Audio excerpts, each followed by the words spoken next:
So hello everyone, welcome back to another video. তো আজকে কথা বলবো আজকের ম্যাচ নিয়ে, Rajasthan Royals versus Mumbai Indians নিয়ে। তো রাজস্থান রয়্যালস এবং মুম্বাই ইন্ডিয়ান্সের ম্যাচ অবশ্যই একটা কড়া টক্করের ম্যাচ হবে। বাট আগামী লাস্ট ম্যাচে রিয়ান পরাগ যেভাবে ক্যারেক্টার প্লে করে, সে টসে এসে যেভাবে ব্যাটিং ফার্স্ট নেয় এবং সেখানে সে যেভাবে বলে যে আমরা নিজের টিমকে সমস্ত জায়গায় ডেলিভার করতে চাই এবং আমরা সমস্ত রকম চ্যালেঞ্জ নিতে এখানে এসছি, তো আমরা ফার্স্ট ব্যাট নিয়ে দেখব। তো মূলতভাবে যেভাবে সে ক্যারেক্টার প্লে করে দুর্দান্ত।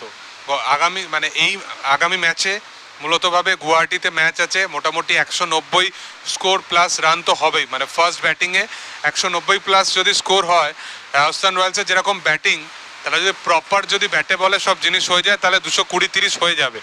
এবং রয়্যালসের বোলিং লাইন আপও দুর্দান্ত। ইভেন তোমরা যদি দেখো কম্পারেটিভলি এখানে একটা প্রবলেম হয়ে দাঁড়িয়েছে, যেটা হচ্ছে যে হার্দিক পান্ডিয়াকে নিয়ে। হার্দিক পান্ডিয়া মুম্বাই ইন্ডিয়ান্সে এই ম্যাচটা খেলবে কিনা, কারণ রোহিত শর্মা অবশ্যই ফর্মে আছে, রিকেলটন সেও ফার্স্ট ম্যাচটা ভালো প্লে করেছিল, দুজনে অবশ্যই ওপেন করবে। তিলক ভার্মা তার এই সিজনটা অতটা এখনও অবধি দুটো ম্যাচে বেটার যায়নি। প্রথম ম্যাচটা তাও একটু পারফর্ম করেছে, সেকেন্ড ম্যাচটা 0-তে আউট হয়ে গেছিলো। অবশ্যই সূর্যার কামব্যাক হয়েছে আফটার ওয়ার্ল্ড কাপ এবং একটা লম্বা ডিকেডের পর, এবং সূর্যা লাস্ট ম্যাচে হাফ সেঞ্চুরি করেছিল। রাদারফোর্ড অবশ্যই তার উপরে একটা টিম একটা আস্থা রেখেছে।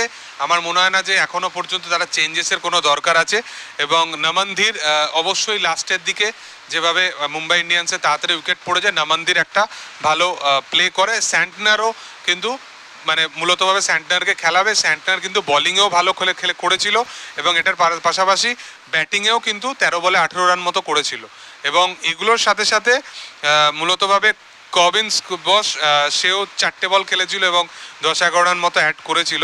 তারপরে যদি আমি এদিকে রাজস্থানের ব্যাটিং লাইন আপ নিয়ে কথা বলি, তো রাজস্থানে অবশ্যই ইয়াশাসবি মারাত্মক ফর্মে আছে। ফার্স্ট ম্যাচে নট আউট প্লে করেছে, সেকেন্ড ম্যাচে হাফ সেঞ্চুরি। সূর্যবংশী ফার্স্ট ম্যাচে হাফ সেঞ্চুরি, সেকেন্ড ম্যাচে 31, এবং সে কিল করতে চলেছে। সেকেন্ড ব্যাটেও যদি চেসেবেল হয় 220 প্লাস রান মুম্বাইকে করতে হবে, তবুও আরামসে এই টিমটাকে প্রেসারাইজ করা খুবই চাপের। দুর্দান্ত টিম। ধ্রুব জুরেল মারাত্মক ফর্মে আছে, 75। রিয়ান পরাগ ফর্মে নেই, বাট রিয়ান পরাগ যদি কামব্যাক করে নেয়, এই টিম দুর্দান্ত। এই টিমের টপ অর্ডার মারাত্মক। হেটমায়ার আছে, সে হেটমায়ারের ওপর তারা সবসময় ভরসা জুগিয়েছে।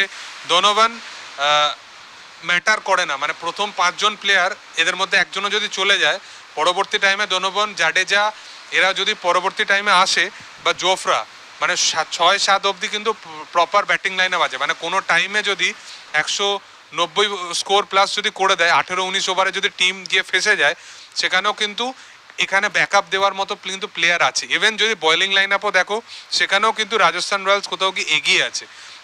অবশ্যই বুমরা আছে, স্যান্টনার আছে। এবার যদি বোলিং লাইন আপ নিয়ে কথা বলি, অবশ্যই ফাস্ট বোলার হিসাবে বুমরা আছে মুম্বাইয়ের। বুমরা যা ইচ্ছা করতে পারে, এবং তার সাথে সাথে স্যান্টনারকে খেলাচ্ছে। বোল্টকে লাস্ট ম্যাচ খেলায়নি। আমার মনে হয় যে যেহেতু দীপক চার এসে গেছে, তো আমার মনে হয় না যে বোল্টকে খেলানোর কোনো মানে হয়, কারণ দীপক চয়ারও যেটা ফার্স্ট পাওয়ার প্লেতে করে দেবে, সেটাও বোল্ট সেমই জিনিস করবে। মেনলি টিমের ডেথ ওভার বোলার দরকার, এবং বুমরার সাথে সাথে স্যান্টনার ভালো একটা কম্বিনেশন। ইভেন স্যান্টনার কিন্তু ব্যাটিংয়েও কিন্তু স্ট্রং একটা প্লে করবে। যদি হার্দিক পান্ডিয়া এসে যায়, তাহলে আমার মনে হয় যে ট্রেন্ট বোল্ট এসে গেলে একটা বিগেস্ট চান্সেস থাকে। সেখানে কিন্তু ডেথ ওভার প্লেয়ার হিসাবে একটা প্লেয়ার দরকার।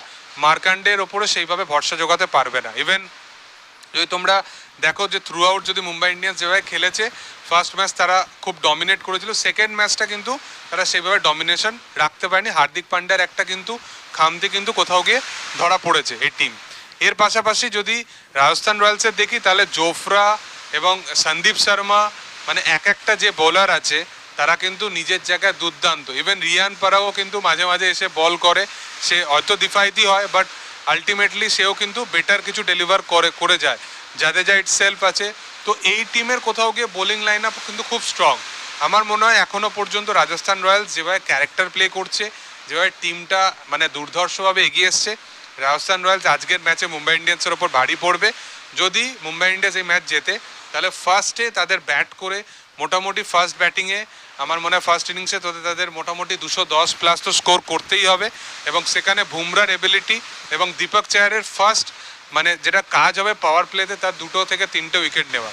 এবং এখানে কিন্তু যদি বোল্টের সাথে যদি দীপক চাহারের যদি কম্বিনেশন থাকে, তাহলে কোথাও গিয়ে সূর্যবংশী, যশস্বী জয়সওয়াল এবং ধ্রুব জুরেল এই 3টে উইকেট যদি তাড়াতাড়ি তারা নিতে পারে, একটা কোথাও গিয়ে চান্সেস এসে যাচ্ছে টিমের ক্ষেত্রে।